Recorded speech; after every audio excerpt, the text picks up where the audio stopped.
Alright, Cyrus, Prologue, Stranger Than Fiction. Cyrus, a professor from the Royal Academy of Atlasdam, is visiting Theotropolis, but seems completely uninterested in the arts. Okay.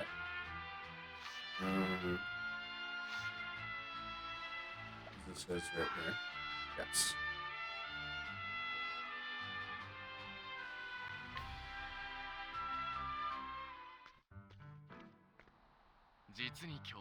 Fascinating.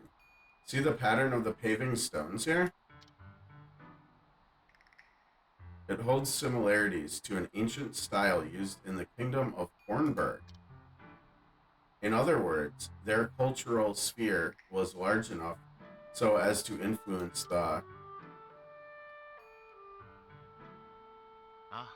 Oh, it's you. I very nearly started lecturing you as though you were my pupil. In truth, I am here at the behest of an old playwright friend of mine, but I'm afraid I'm far more interested in the town's history than its theater. That comes as no surprise, you say. Haha, you truly have me pegged. Oh, interesting word choice there, Cyrus, but alright, we'll allow it. At any rate, perhaps you could accompany me there so as to prevent me from further distractions. Okay, now I made a mistake. We forgot to change our favorite here. Okay, we gotta get this one too. Okay. Cyrus's tail. Okay, let's get our favorite changed here. Okay. Now the question is, who would be the best favorite choice for us here for his story? Is it Odette or is it Therese? I think it's probably Odette. Another option, we could go with Sophia. That might be kind of interesting. But I think the dialogue will be the most interesting if we go with Odette, probably. Where is Miss Odette? Let's do that. I think this should make for interesting conversations. Okay, let's do an up and out.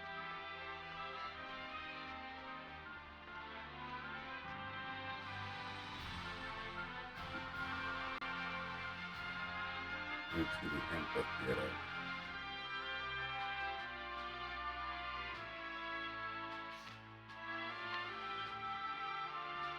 Oh, he's right above us. There it is. We gotta remember to change our favorites at the start of everybody's story. I must admit, the place seems rather vacant for being the greatest amphitheater in Theotropolis.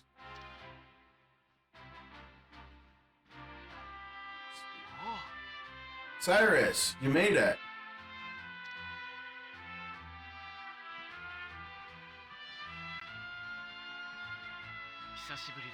It has been far too long, Milos, since our academy days, I believe. Yeah, and you haven't changed one bit. You look like just as much of an incurable bookworm as ever. I can say the same to you. Your tongue remains just as sharp.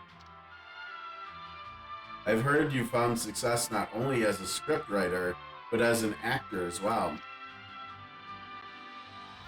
Haha, but I could never hold a candle to you, especially when it comes to your level of obliviousness. Perhaps I really am oblivious, because I cannot possibly fathom what you are talking about.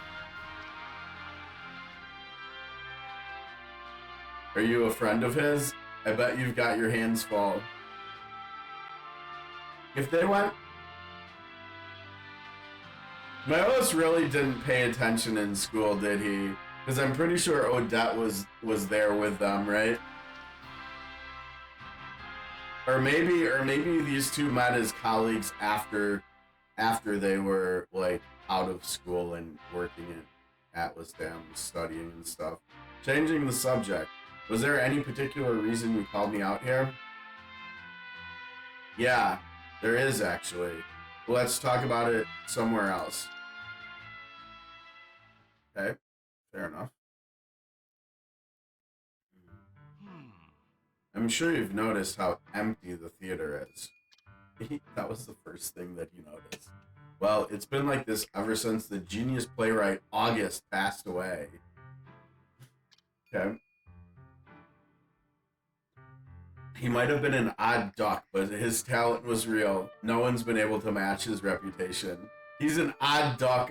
Apparently, like serial killing people, like under the guise of a world famous playwright is how you get to be called an odd duck. All right, fair enough. Ah, so the proverbial fat lady has sung. People are certainly fickle creatures. Let's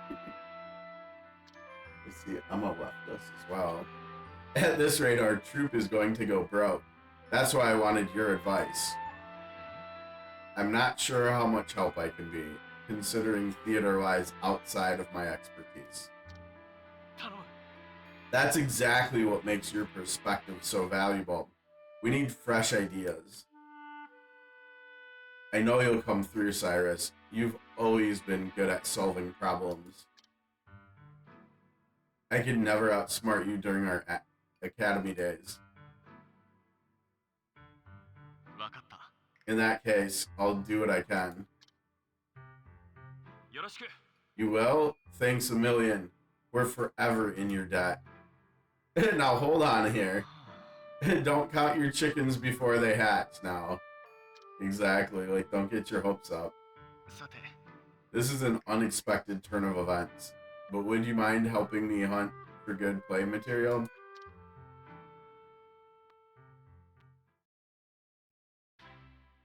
That sounds like the exact kind of thing Odette wants to be doing with Cyrus, right?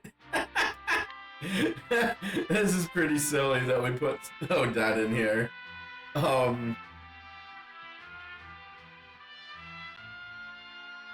Yeah, it's kind of funny. I'm trying to think for some of the other stories. Who can we put in? Like, who can we put in for Alfin? I don't really know who we could put in for Alfin. Who could we put in for Prim too? We're gonna have to like think about that and come up with some ideas, I think. Because some of them make sense, right? Like Odette makes sense here. Zonta will make sense for Hanet. Earhart will make sense for Ulbrich, etc. But okay, we're in the library now.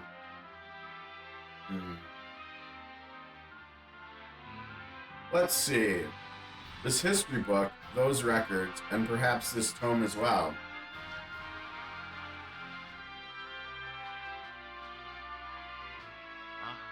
Oh, these are references for the task Milos has set upon me. According to my research, most mainstream plays these days are set in the present. Ooh. I want a time-traveling play. I don't know how much sci-fi would go over in Orstera. I don't know if sci-fi even exists here. Probably not. If their audience has lost enthusiasm for that, then perhaps a more historical setting is in order. Ooh, like like you could do a play about the Battle of Hornburg or something. People are inherently enamored by dramas based in the distant past. Well, that might be not distant enough then, right? That is precisely why studying history is so appealing as well. Good point. That's fair.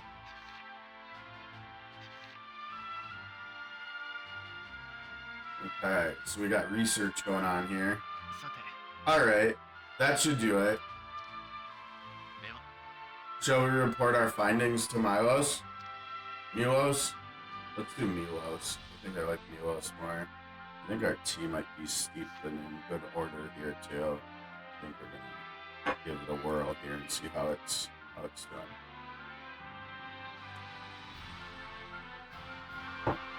Pretty good.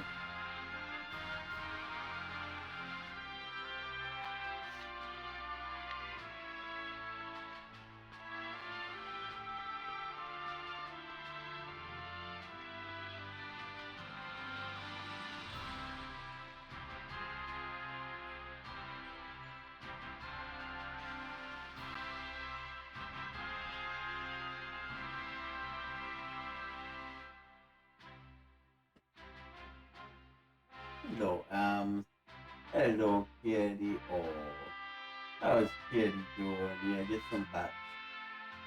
Okay. Let's go to talk to the wheels.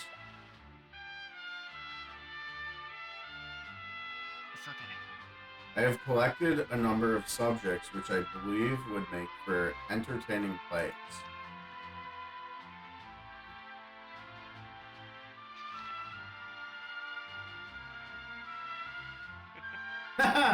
I knew I was right to ask you for your help.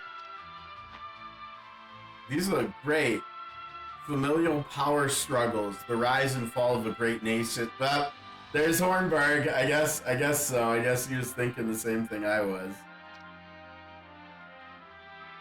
Charming characters and plenty of emotional hooks. Where did you draw your inspiration from?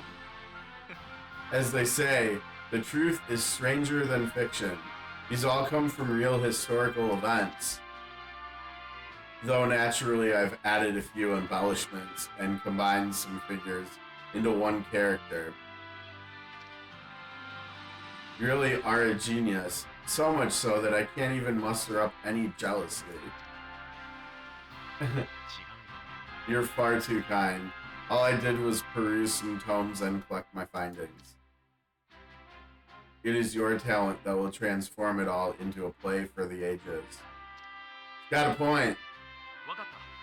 True. I might even manage to surpass August. Oh, would you actually mind hanging around until I've completed it? That includes your traveling band, too. I want all of you to see it when it's done. Okay. That was already my intention.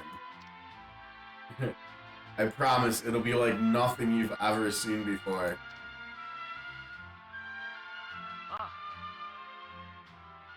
Though I do have one more request, in fact. What you've given me is fantastic, but it's missing something. That being... There's no despair or anger or any of the murky feelings that lurk in people's hearts. Not that I ever expected you to be in touch with that side of human nature, but... No, I think I understand. I will keep that in mind for future reference. Anyway, come on, let me show you the stage. Okay, let's take a look around. Let's get a guided tour here. Oh well, we're familiar with this stage, aren't we? This is where we'll be performing. Where the greatest trial of my life begins.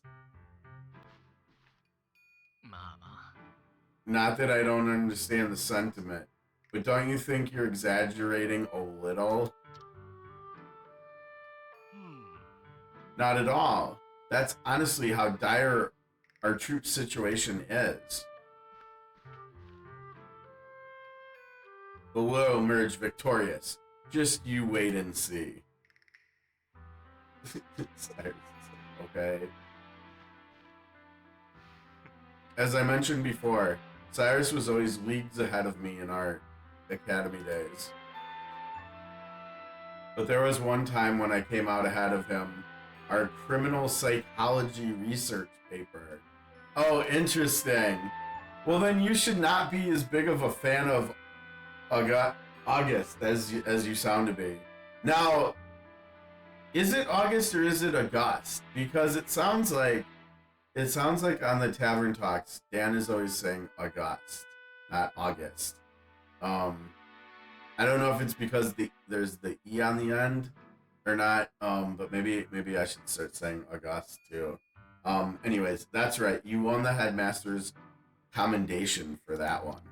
Interesting. As I recall, you drew your analysis from the Scarlet Wings. It was quite inspired. Yes, today is story day, Harming. You did unfortunately miss Ophelia's story, but I'm gonna try to get it uploaded to YouTube this weekend if you haven't seen it already, or if you just want to see my takes on it. I thoroughly enjoyed it. I thought it was really wholesome. we're gonna go in Octopath order, so that's why Cyrus is up next here. So I think we're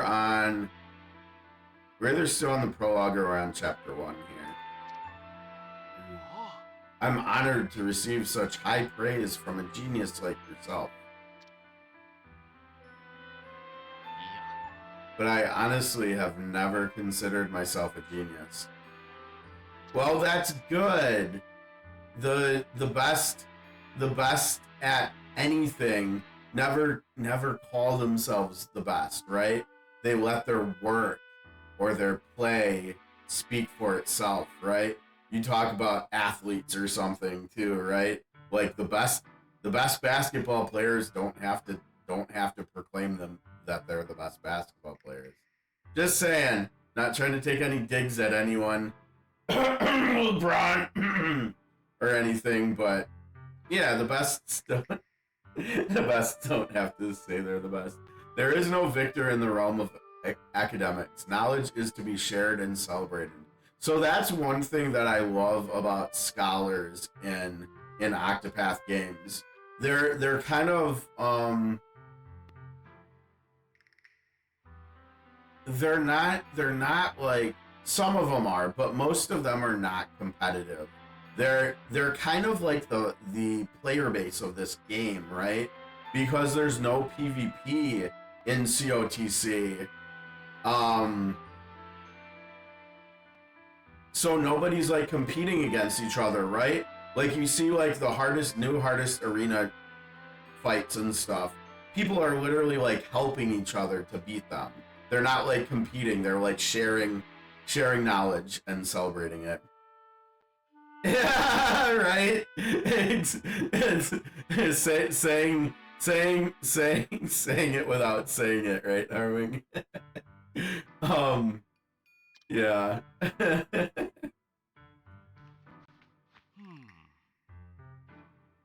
Oh, I hope not. I think we're definitely on pace to get through the Mall Destroyer. If I had to guess, let's see. So his is third to the last. We've got Cyrus, Therian, Ulbrich, Prim before we get to him. So I would guess we're probably maybe around 3.5 hours away from Elfin's story, if I had to guess. You really are a good man through and through.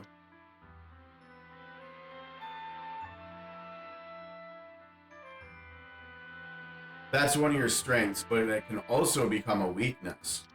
Ooh. You do well to remember that. Little food for thought there. Rest assured that I will. It's been a while since we've seen Cyrus respect someone like he does Milos here, right? Like, it's pretty much just been Odette, too. None could have possibly imagined then. Uh-oh. What dreadful events would arise from this play. Or what would trigger them. Uh-oh. Uh-oh. Oh, no. Oh, no. Okay, that was the prologue. Alright, fair enough.